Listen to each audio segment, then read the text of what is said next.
That private jet descending over the wedding? The one everyone thought belonged to a billionaire guest? Yeah, that was mine. Hi, I'm Ava Stratton.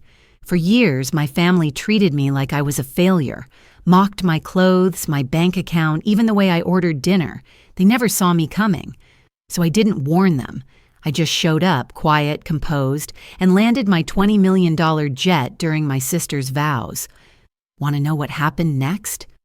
Let's just say their champagne toast turned into pure silence. Before we dive into the story, let me learn a bit about you. If you're a charming lady, please leave the number 1 in the comments, and if you're a dashing gentleman, leave the number 2. This way, I can send you a special greeting. Now, let's start the story together. I was halfway through finalizing a $120 million logistics contract when I noticed the envelope, thick, cream-colored with gold trim, sliding under my door. At first, I thought it was another pitch or investor invitation, but then I recognized the handwriting. Lily's cursive, the same rounded loops she'd used to label her school notebooks, now spelling my name across an expensive wedding envelope. My hands paused over the contract, my eyes holding still on that single word, Ava. I didn't open it right away. I placed it gently beside my espresso, letting it sit under the afternoon light filtering through the windows of my apartment. My penthouse in Austin wasn't extravagant, at least not by the standards of those who flaunt their wealth. No branded art or glass display cases, just clean lines, a Florentine espresso machine, and a single sculpture my mentor once said, "Didn't care whether you noticed it or not." I liked it that way. I preferred silence to spectacle. Still, I reached for the envelope sooner than I meant to.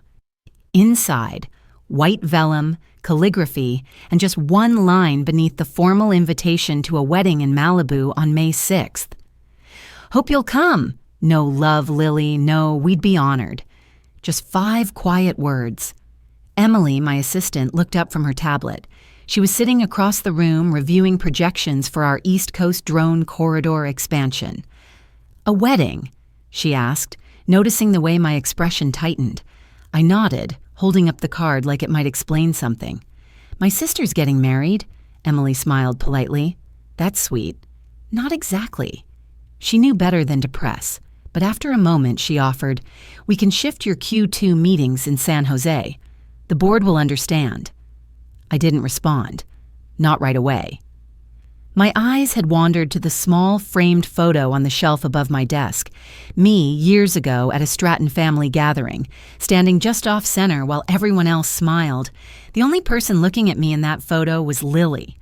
Blake had made a joke that day about how I couldn't even fix my car without asking Dad. It was a $300 repair. I'd paid it back within a month. Still, he never let it go. Now he was CFO. I was, well, not part of the family group chat, that was for sure. I set the invitation down next to a different frame, a matte black square holding nothing but a scanned copy of a signed NDA, my exit deal from Tesla. That was the money that seeded Artemis Holdings. The agreement said nothing, but everything started there. I turned to Emily.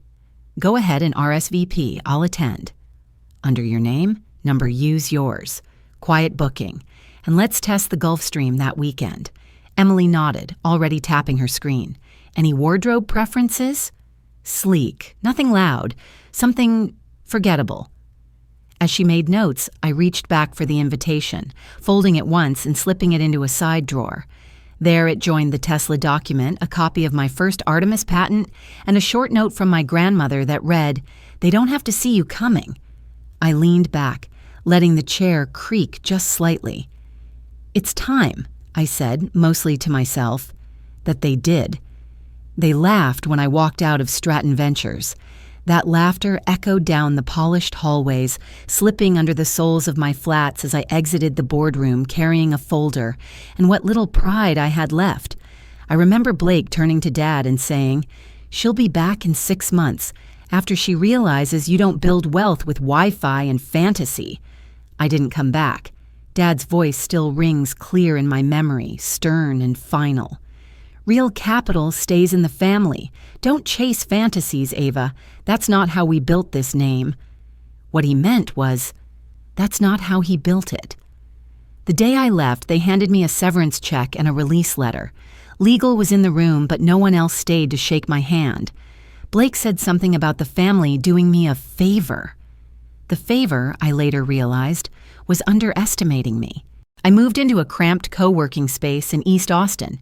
Coffee-stained floors, ceiling fans that hummed louder than our servers. I shared a desk with 2 app developers and a woman building a bike delivery brand.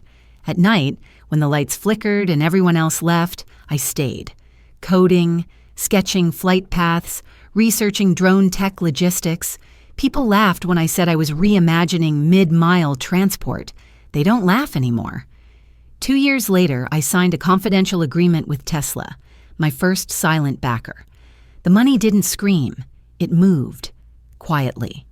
I reinvested every cent into infrastructure, bought my own storage hubs, even acquired a small aviation data firm in Ohio, and Artemis Holdings was born, stealth mode, bootstrapped, airtight. I never needed the Strattons, but I made sure they'd need me. Now, 10 years later, the Artemis office in Austin stretches across the top floor of a high-rise I bought outright. Matte black glass, American walnut panels, everything soundproofed, everything intentional. Jordan Reyes, my COO, stood across from me now, tapping through the quarterly metrics. Argon Freight's full acquisition was finalized this morning, he said, sliding a tablet toward me. We now manage 81% of their fleet routes nationwide. Stratton's tender never reached final review. I nodded, barely glancing at the screen. And the real estate leases. 38%, he said, via shell acquisitions. They don't even realize we're their landlord. I allowed myself a small smile, not out of revenge, just clarity. When people refuse to see you, you learn how to operate right beneath their line of sight. Jordan continued. Press is requesting confirmation of your keynote in Boston. I shook my head. Cancel it. He raised an eyebrow. I'll be in Malibu, I said. My sister's wedding. There was a pause. Want me to prep a statement? He asked. No, I said, closing the tablet. Some things are better delivered in person. As Jordan nodded and turned to leave, I pulled open a drawer and took out a yellowed newspaper clipping. The headline read, Stratton heir exits family firm amid quiet fallout. The photo showed me looking away from the camera, lips pressed, shoulders stiff. No one interviewed me that day. No one asked why I left. But I remember. Emily passed by the glass wall just then, waving a document she needed signed. I waved her in.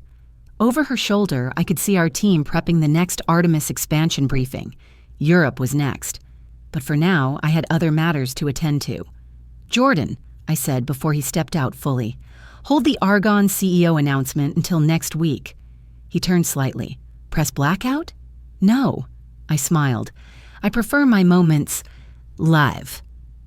The wedding was stunning. Strings of soft lights hung above rows of calligraphy-labeled tables, swaying gently in the breeze.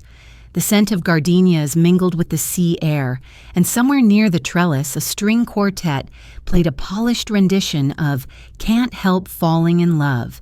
Champagne flowed through built-in walls of fluted glass, and guests circled the edge of the cliffside terrace, their pastel linens catching the glow of the lavender sky. All of it was perfect. All of it was hollow.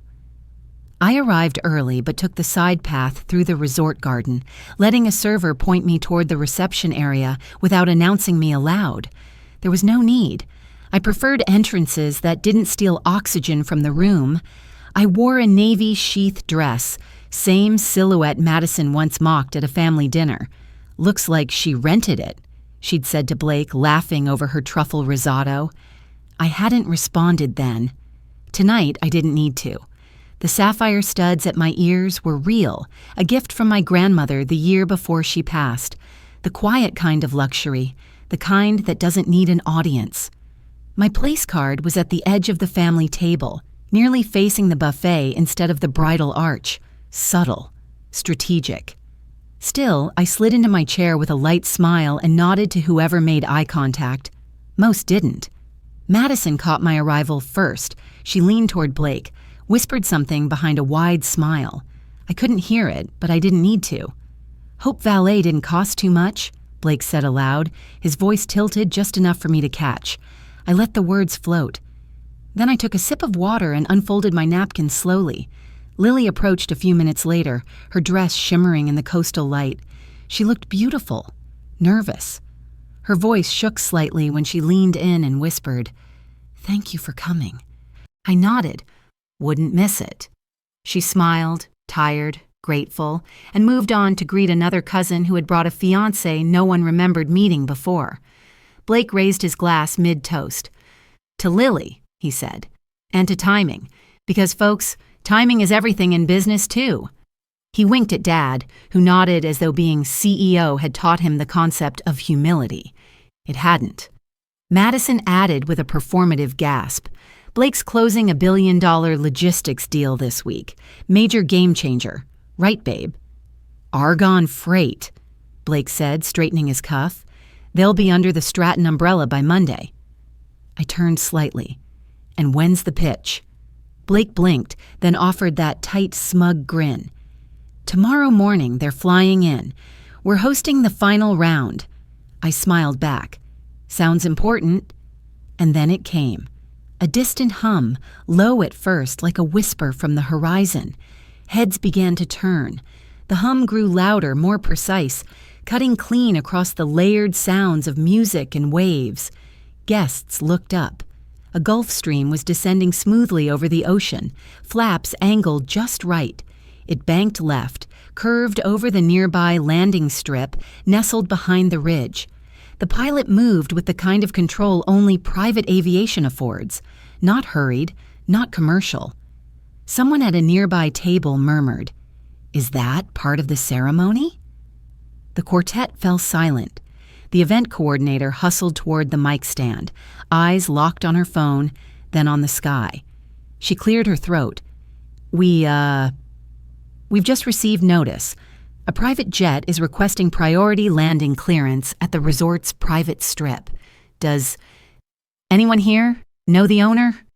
I didn't rush. I dabbed at the corner of my lip with the napkin, folded it gently, and placed it beside my water glass. "That would be me," I said quietly, just loud enough to be heard. They expected a toast. Instead, they got jet fuel and silence. The wedding dinner had just begun. Guests were seated beneath strings of warm cafe lights that swayed in the Pacific breeze. Plates clinked gently, and the jazz quartet had shifted to something low and pleasant. Benny Goodman, maybe. The mood was golden and easy, the kind of setting you find on the cover of bridal magazines. Perfect, as always. I watched from the edge of the family table, cutting into a citrus-glazed halibut I hadn't asked for. Around me, conversations buzzed about handbags, hedge funds, and who sat closest to the bride. No one noticed I hadn't spoken much, except Lily. She kept glancing over, giving me small smiles like she was hoping I'd say something more. I didn't. Not yet. Then came the sound. At first, it was nothing. Just a faint hum rolling in with the marine layer, almost blending into the coastline's white noise. But as the seconds passed, the hum sharpened, distinct and unignorable. Guests paused mid-bite. A few tilted their heads. Someone said, "That's not a chopper." The event coordinator, now visibly flustered, hurried onto the lawn, pressing a phone to her ear and waving down the host. After a moment, she stepped up to the microphone at the head of the main tent, her voice shaky. "Excuse me, everyone. We've just received a request for landing clearance on the resort's private strip. A private jet is descending. If anyone here knows the owner, please let us know." All eyes turned skyward. The aircraft was sleek, quiet in its confidence. Its lights blinked against the descending dusk as it banked wide, circling once before beginning its smooth descent just over the ridge. There was nothing showy about the maneuver, but it commanded the entire evening. Blake leaned back in his chair with an overdone smirk. "Please tell me that's not someone's weird attempt at a branding stunt." Madison laughed too loudly. Maybe it's part of dessert, or a very aggressive flower delivery. Their voices carried. I didn't respond. I simply folded my napkin and placed it next to my untouched wine. Moments later, the pilot emerged through the garden path. Pressed uniform, sharp walk. He came directly to me, paused, and offered a calm nod. "Ms. Stratton," he said, not loud but clear enough.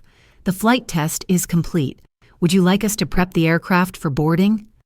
Silence swept the table, the kind that swallows all noise at once. Madison turned, blinking. "Miss Stratton." Someone behind us muttered, "Wait, Ava?"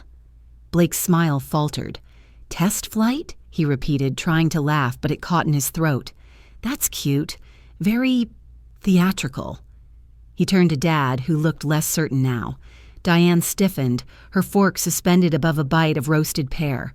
Around us, guests started whispering. A woman across the table tapped something on her phone, brows lifting as she read. "I guess it pays to stay on brand," Blake said, voice brittle. "Very Artemis of you. Must be some new promo thing." I turned to him, soft smile intact. "You'll want to check your email." Blake hesitated, but his ego couldn't resist. He pulled out his phone with a flourish, tapping the screen like a magician about to reveal a trick. Then everything changed.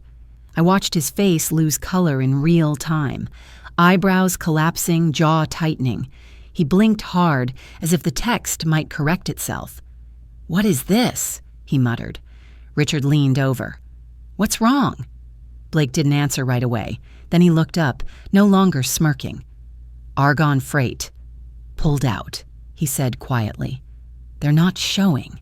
The pitch is canceled." For a long moment, no one spoke. I picked up my wine and sipped slowly. The glass was crystal, the vintage rare. The air around us felt thinner now. "They can't do that," Blake added, voice rising. "We've been prepping for weeks.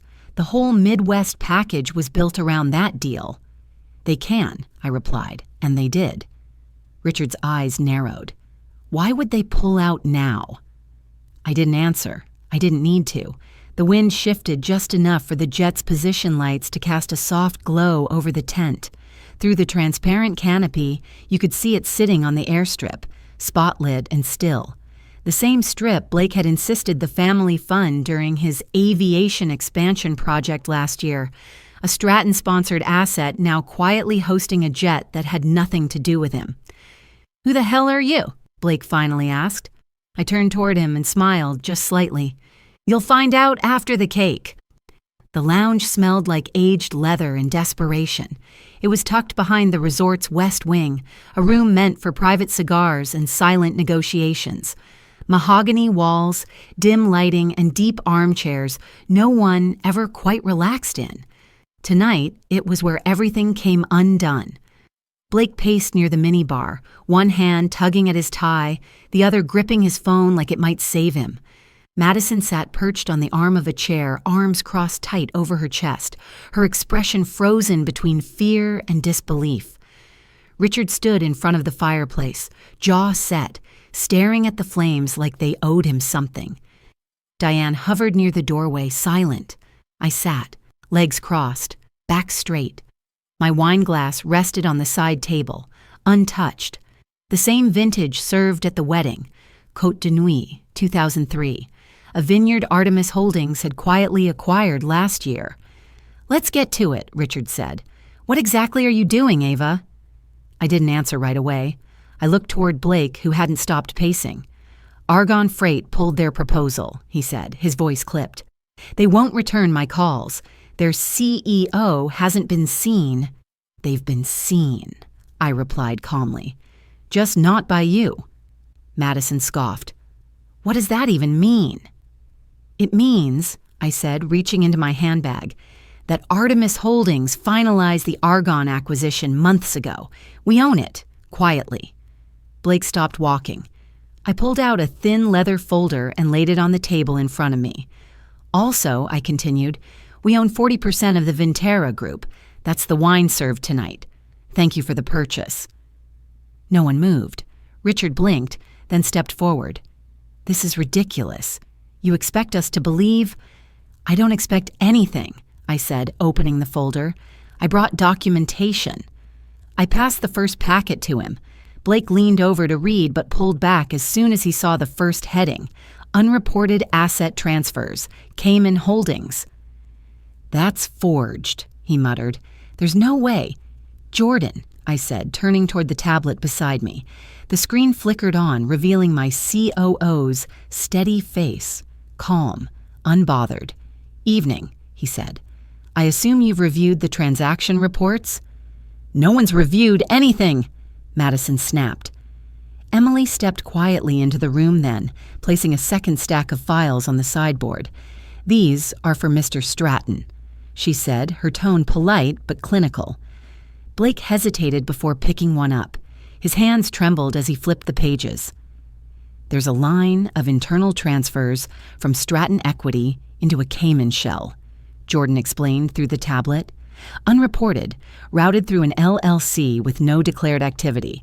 "I didn't authorize that," Richard said, now visibly rattled. "You didn't have to," I replied. "Blake did." Madison turned sharply to him. "What is she talking about?" Blake didn't answer. He just stared at the papers. His mouth moved, but no sound came out. "I'm offering you a way out," I said gently. "Resign quietly. I'll keep this between us. No media, no SEC, just a clean break." Jordan added, "Our audit team begins tomorrow. If there's resistance, we'll proceed accordingly." The room held still for several long seconds. Then Blake nodded once. His voice cracked. "Send the resignation." Jordan tapped his screen. Madison stood, stepping back like the floor had shifted beneath her. The email arrived within seconds. Blake read it, closed his eyes, and pressed send. "Forwarded," I said, tapping my phone, "to internal counsel." For compliance, Richard clenched his fists. "You think this makes you better than us?" I stood slowly, gathering my things with calm precision. "No," I said. "It just makes me free." Before leaving, I sent one final text, anonymously, to the Stratton Ventures board. Subject, Leadership Transition in Progress, Stability Expected. When I looked back one last time, Blake had collapsed into a chair, Madison was crying quietly, and Richard had gone silent. Only Diane met my gaze. She didn't smile, she didn't frown, she just watched as I walked out. By sunrise, the Stratton name meant less than my assistant's signature. It was a Saturday morning in Malibu, nearly a year since the wedding. The cafe I chose sat just off the Pacific Coast Highway, small and unremarkable except for the sea breeze that floated through its open windows. The kind of place where people sipped cold brew and read newspapers they still folded with care. I liked the quiet there. Diane arrived 10 minutes late, wearing a pale blouse and loose slacks. No jewelry, no perfume. She looked older than I remembered, but not worn, just softer. When she sat across from me, she didn't speak right away. She just looked, as if searching for a daughter she hadn't seen clearly in years. "I wasn't sure you'd come," she said finally. I nodded once and sipped my coffee. The mug was hand-thrown ceramic, warm and imperfect. She cleared her throat. "I'm not here to defend what we did. I know better now. I also know silence isn't neutral. I let things happen that I shouldn't have. I didn't speak when it mattered." I didn't interrupt. There wasn't anything to add. She went on. "You were always driven. Focused. Your father saw that as defiance. I should have seen it for what it was, vision." A seagull screeched outside, followed by the soft clang of plates behind us. "I've been reading about Artemis," she added. "They say you've created one of the most resilient private portfolios in the country." I smiled faintly. They're not wrong. She breathed in, then asked the question I knew would come. "Is there any hope? For us, I mean? For rebuilding something?" I set my mug down gently. "You know," I said slowly, "you once told me that bitterness couldn't build a future." She gave a small nod. "I disagree," I continued. "You don't build from anger, but you can build from precision, from remembering, from letting silence shape you until you know exactly what not to become." Her eyes shimmered, but she didn't cry. Not this time. I pulled a few bills from my wallet and tucked them beneath the receipt. Forgiveness isn't the issue, Mom. It's who you protected when it mattered. She didn't stop me as I stood. As I stepped outside, the wind off the ocean caught my hair. The air was clean, sharp with salt. My car was waiting at the curb, but I paused when my phone buzzed. It was from Lily. You didn't just win. You grew. I'm proud of you. I stood there a moment longer before sliding the phone into my coat pocket. Later that afternoon, I boarded my jet. The pilot turned as I buckled in. Next stop, Ms. Stratton. I looked through the window at the sky stretching open ahead. Somewhere new, I said. Somewhere mine. Because sometimes, the quietest one at the table ends up buying the whole building. There was a time I thought silence was my shield, but looking back, I realize it also became my voice. One that spoke when words no longer mattered. Sometimes, strength isn't in proving them wrong. It's in walking away, fully aware of your worth, even when no one claps. Forgiveness may be optional, but self-respect isn't. And in the quiet, we often find the clearest path forward, not for revenge, but for peace. If this story touched something in you, something about family, resilience, or starting over, I'd love to hear it. Feel free to share your thoughts. We all carry stories worth telling.